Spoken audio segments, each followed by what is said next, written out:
हमने 25 करोड़ अवाम के पास अपना मुकदमा पेश कर दिया और अल्हम्दुलिल्लाह अवाम ने हमें बड़ा क्लियर मैंडेट दिया और उन्होंने जाकर भरपूर अंदाज से बताया कि हम जुल्म का बदला वोट से लेंगे और जुल्म का बदला वोट से लिया गया। उन्होंने वाज़ेह फैसला दिया कि इमरान खान के बगैर जो है पाकिस्तान की जमहूर नहीं चल सकती है और इमरान खान पर जो तसलसल से उसको पाबा सलासिल किया गया, उस पर झूठे मुकदमा दर्ज करके उसको सजाएं की गई। अवाम ने उन्हें मुस्तरद किया, यकसर मुस्तरद किया और अवाम ने कहा कि इमरान खान ना बागी है और न ही इमरान खान मुजरिम है और जमहूर पर चूंकि वफादारी उसकी लाजिम और वाजिब है और सभी इदारे उसके ताबे हैं, तो मैं तकाजा करता हूँ फिलफौर कि इमरान खान को फिलफौर रिहा किया जाए और इमरान खान के मुकदमे और उनकी सजाएं कलअदम करार देकर आर्टिकल 45 में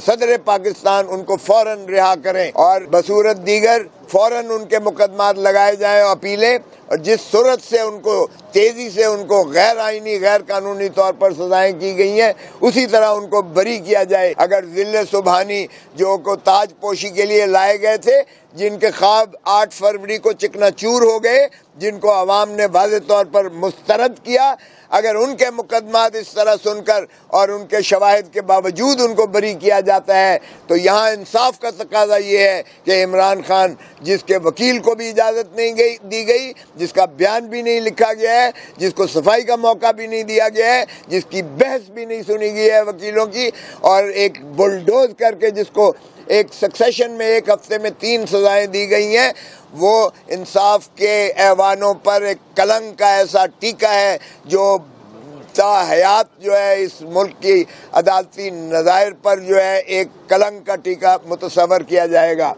तो इसलिए पाकिस्तान के अवाम जिन्होंने एक दो टोक फैसला दिया है, उनकी ख्वाहिशात, उनकी पल्स, उनकी नब्ज़, उनके एहसासात, उनके जज्बात को देखते हुए इसको फिलफौर जो है कलअदम करार दे के इमरान खान को दोबारा ये हक दिया जाए, क्योंकि हम इसके बावजूद हम लार्जेस्ट पॉलिटिकल पार्टी के तौर पर आए हैं।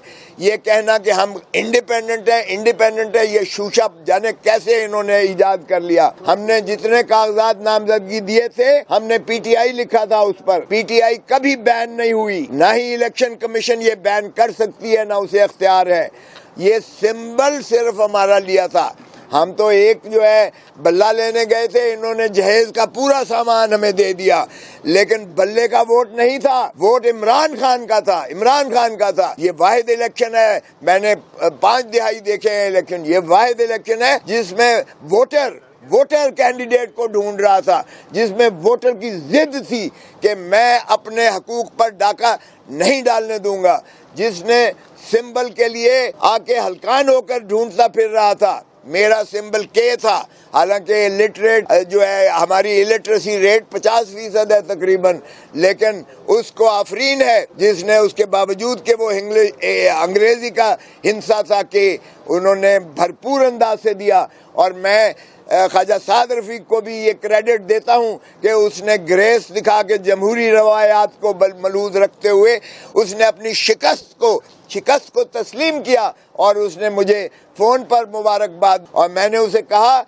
कि काश तुम अपने बड़ों को भी ये दर्स दो। अगर नवाज शरीफ हार गया है डॉक्टर यास्मीन से तो कोई कबाहत नहीं होनी चाहिए, कोई शर्म नहीं होनी चाहिए उसे शिकस्त तस्लीम करने में। और अगर ख्वाजा आसिफ हार गया है रिहाना उस्मान डार से तो उसे कोई कबाहत नहीं होनी चाहिए, शर्म नहीं होनी चाहिए कि वो अपनी शिकस्त को तस्लीम करे और लोगों से जो है वो माजरत करे कि जिस अंदाज से करते रहे। लेकिन ढिठाई और बेशर्मी की इंतहा है। यही ख्वाजा आसिफ से जो असेंबली में कहा करते थे कोई शर्म होती है, कोई हया होती है, तो मैं उन्हीं के लफ्ज़ दोहराते हुए कहता हूँ कोई शर्म होती है, कोई हया होती है। आप किस मुंह से जाओगे गालिब? आप कैसे कहते हैं कि जी विक्ट्री स्पीच कर रहे हैं? ओ भाई, आपके सारे चैनल इस आलूदा इलेक्शन को भी, जिसको दुनिया सारी मजम्मत कर रही है कि जो इलेक्शन आर्टिकल जो फॉर्म 45 और फॉर्म 45 होता है जब इलेक्शन खत्म होने के बाद रिटर्निंग प्रिजाइडिंग ऑफिसर और पोलिंग ऑफिसर जब गिनती करता है और पोलिंग एजेंट्स के सामने, और गिनती का काउंट वो उस फॉर्म पर अपने मोहर और दस्तखत से और तमाम पोलिंग एजेंट्स के दस्तखत से वो मौके पर जारी करता है। पोलिंग वहां तक तो ठीक है, इलेक्शन हमारे सारों के पास, जो 60 हमारे चुराए गए हैं उनके भी हमारे पास फॉर्म मौजूद हैं।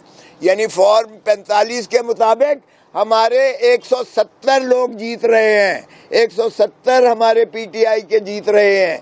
ये इंडिपेंडेंट इसलिए नहीं है क्योंकि पाकिस्तान तहरीक इंसाफ बतौर आईनी एक जमात के, कानूनी जमात के एग्जिस्ट करती है और हम पीटीआई हैं। हमें इंडिपेंडेंट कहना ये गलत है, गैर आईनी है, गैर कानूनी है। तो इसलिए हमारे पीटीआई के अरकान का 170 थी, और अगर हमें 230 में मखसूस नशिस्तें जिसमें खवातीन हैं और जिसमें हमारे अकलीती भाई हैं या बहनें हैं वो शामिल करें तो हम 200 का फिगर क्रॉस करते हैं। इसलिए दुनिया की जमहूर में ऐसा ही होता है कि जो लार्जेस्ट पॉलिटिकल पार्टी होती है, इमर्ज इलेक्शन में होती है, उसको हक दिया जाता है हुकूमत बनाने का। हैरत होती है, बंदर बात हो रही है दो पार्टियों के दरमियान। वो कहता है वजीर आला मेरी बेटी को दे दो, वो कहता है सदर पाकिस्तान हमें दे दो, वो कहता है गवर्नर फलाने को दे दो। और ये कोई बंदर बांट हो रही है? क्या हो रहा है मजाक जमहूरियत के साथ? इस मुल्क के साथ खिलवाड़ हो रहा है, इस मुल्क के आईन के साथ खिलवाड़ हो रहा है। ये कौन होते हैं जिन्हें मुस्तरद किया है अवाम ने कि ये इस तरह से आपस में बंदर बांट करें, जिनको अख्तियार अवाम ने दिया ही नहीं है? तो ये क्या समझते हैं? आज माशाअल्लाह पाकिस्तान का जो नौजवान है, पाकिस्तान की खवातीन है, पाकिस्तान के जो मर्द हैं, आज उन्होंने दो टोक फैसला दिया है और वो पाकिस्तान तहरीक इंसाफ के हक में दिया है। ना इमरान खान के बगैर कोई असेंबली चल सकती है, कोई पार्लियामेंट चल सकती है, ना इमरान खान के बगैर कोई जमहूरियत चल सकती है, और ना ही इमरान खान के बगैर कोई हुकूमत बन सकती है। तो इसलिए ये गलतफहमी निकाल दें कि इमरान खान को माइनस करके ये जो है जमहूरियत चला लेंगे या हुकूमत चला लेंगे। ना हुकूमत चल सकती है, ना जमहूरियत चल सकती है। इमरान खान को दोबारा आपको लाना पड़ेगा, और इमरान खान की चूंकि लार्जेस्ट पॉलिटिकल पार्टी है, इमरान खान ही हमारा वजीर आजम होगा पाकिस्तान का, और उसे कोई नहीं रोक सकता, कोई माई का लाल नहीं रोक सकता है उसे। तो इसलिए इसमें कोई गलतफहमी नहीं होनी चाहिए। पहले तो ये धन दौलत लूट कर ये बाहर फरार हुआ करते थे। ये जो है माशाअल्लाह जो जिले सुबहानी को ताज पोशी के लिए लाया गया था, और मैं 100 दफा कह चुका हूँ, ये अनकरीब लंदन जाएगा वापस, और वापस जाते हुए कहेगा मुझे क्यों बुलाया, मुझे क्यों बुलाया। ये अनकरीब आप देखेंगे। तो ऐसे धांधली शुदा जो है विक्ट्री पर शर्म आनी चाहिए। पाकिस्तान के अवाम को, पाकिस्तान की जमहूरियत को, पाकिस्तान के आईन को और पाकिस्तान को मैं समझता हूँ चलने देना चाहिए।